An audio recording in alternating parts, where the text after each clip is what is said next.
They called the country Al-Andalus. This is an Arabic word, and it means something to the effect of to become green at the end of summer. Among the products that were introduced into the West through Al-Andalus, I'll name a few of these products to you. Cotton, paper, glass mirrors, street lamps, salt, colored glass, silk, satin, pepper, cinnamon, handkerchiefs, deodorant, kerosene, linen, firearms, cotton balls, paper money, postage stamps, book binding, clocks, ceramic tiles, nitric acid, soap, astrolabes, compasses for navigation, slide rules, rulers, surgical instruments, windmills, spinning wheels, rose water, maps, globes, citrus and nectar fruits, carpets, eyeglasses, curtains, test tubes, porcelain, fine furs, velvet, almanacs, and encyclopedias. So you can see right away that some of the contributions that they have made, that's a legacy in itself. Because we are benefiting from this, and I can go on with the different aspects of culture that the Muslims developed in that part of the world and other parts of the Muslim world, and they made it in such a way that it was usable for Western society, and it helped Europe to come out of the Dark Ages. Things had really fallen and Europe was not central to the world anymore. But while the non-Muslim historians refer to the Dark Ages of Europe, just in Western Europe you had this amazing state of Andalus, of Muslim Spain, and out of there you had cities like Cordoba, and Cordoba at that time was the largest city in the world. It was a city of 1 million people plus. If you look at the street of Cordoba, it was completely lit up. There were street lights, which was unknown in Europe. They had public baths, they had libraries, they had universities.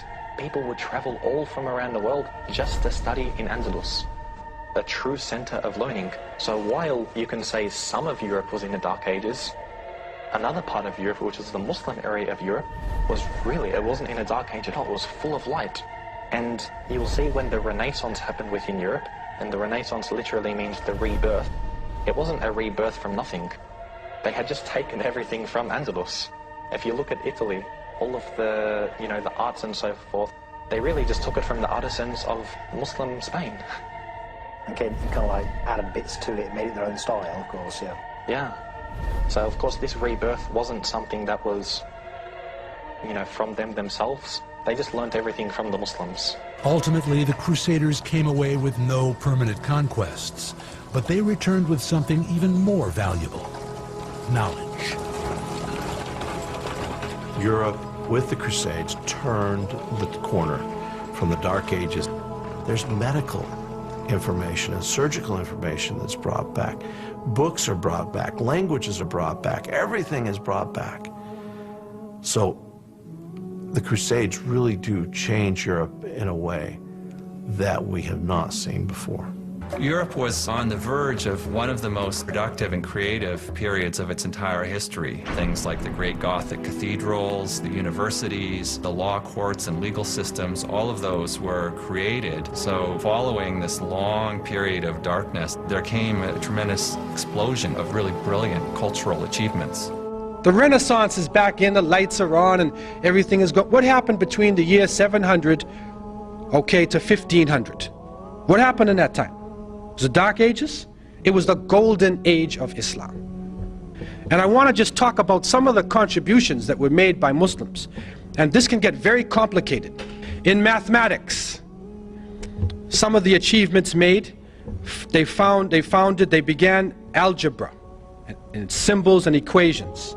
Developed Arabic numerals, Sifr, 0, Arabic numeral system. They established a logarithm. They founded the general formula for solving third-degree equations. They founded trigonomic ratios, formulas, and equations. And you can continue to go on, and you'll see calculus and trigonometry and all of these areas of math have a debt to Islam. In physics, they established the science of power, or mechanics. They describe the center of gravity. They describe gravity. So when that apple hit Newton in his head, okay, he was probably reading an Arabic book, and it woke him up from his sleep, and then he turned to the page on gravity. But what comes to us, the apple hit him in his head, and they say he discovered gravity. Muslims had described gravity in details long before Isaac Newton. Also, they described mechanical properties of geometric bodies. They developed the hydrometer, aerometer, the lever, balance, scale. They measured specific gravity of different substances, invented the pendulum, the spring and wall clock. Also, you find in chemistry, they introduced atomic theory of matter. They developed processes of evaporation, sublimation, crystallization, distillation, filtration, pigmentation, melting. They introduced methods of steel making, metalwork.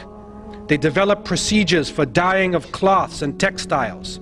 They established preparation methods of chemicals, sulfuric, nitric and hydrochloric acids, ammonium chloride, silver nitrate, mercuric oxide, chloride, sulfide, sodium. They developed chemical processes and methods for manufacturing of glass, soaps, perfumes, resins, oils, paints, paper, sugar, gunpowder. They introduced the uses of jars and flasks, scales and tubes, and you can go on in terms of the things they were introducing.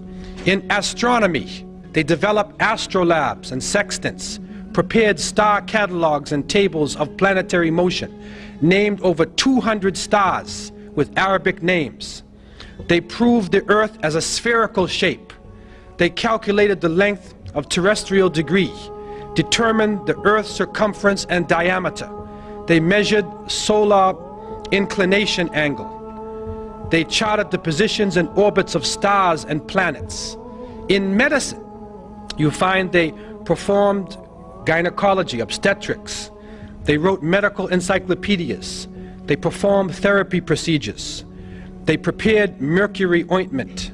They discovered a blood circulation and described the pulmonary circulation and the function of lungs. They recognized the contagious nature of tuberculosis and the distribution of disease by water and soil. They performed surgical treatment of eyes, ears, and teeth. They used and described over 200 surgical instruments. Over 200 surgical instruments. It's amazing. They described 130 eye diseases, and they characterized 143 drugs. In pharmacology, they prepared alcohol, acids, nitrates, carbonates. They introduced the use of picrotoxin. They prepared chemical medicaments in pills and solutions. They established chemist shops for dispensing prescriptions.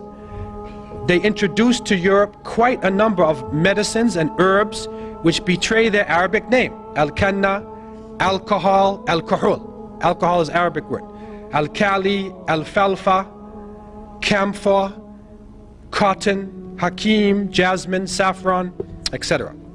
In geography, they invented many geographic and surveying instruments and devices. They prepared many accurate and detailed nautical and land road maps of the world. They calculated and prepared ephemeris tables of ocean tides and seasonal winds. They described the lands and the natives of the New World in their reports. Now, someone would say, well, how do they know this? And you go on in astronomy, history, a number of subjects.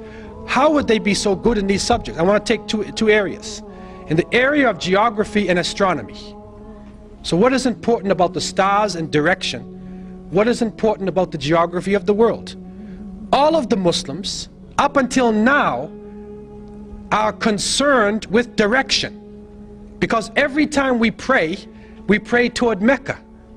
So therefore, wherever you are, you have to determine where Mecca is.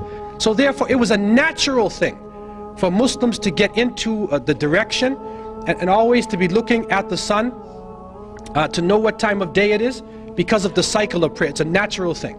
Also, pilgrimage to Mecca. Every Muslim should try to make pilgrimage to Mecca once in a lifetime. And so therefore, these complicated works in geography, like international road maps, were developed especially for Muslims to be able to travel from, say, China or India or West Africa or Northern Europe and travel to Mecca. Getting back to Spain now, we find that they were able to, for instance, take water and bring the water down from a mountain using aqueducts, using canals, and canal it all through the cities so that every house had access to running water. And they did that without destroying anything or damming anything up or blocking anything. They did it in such a way they were using gravity. This is a holistic way of approaching things. And if you go to Granada today, you will still see the waterworks are being used from the time of the Muslims. The water is flowing all over the place. And this was a great accomplishment that they made.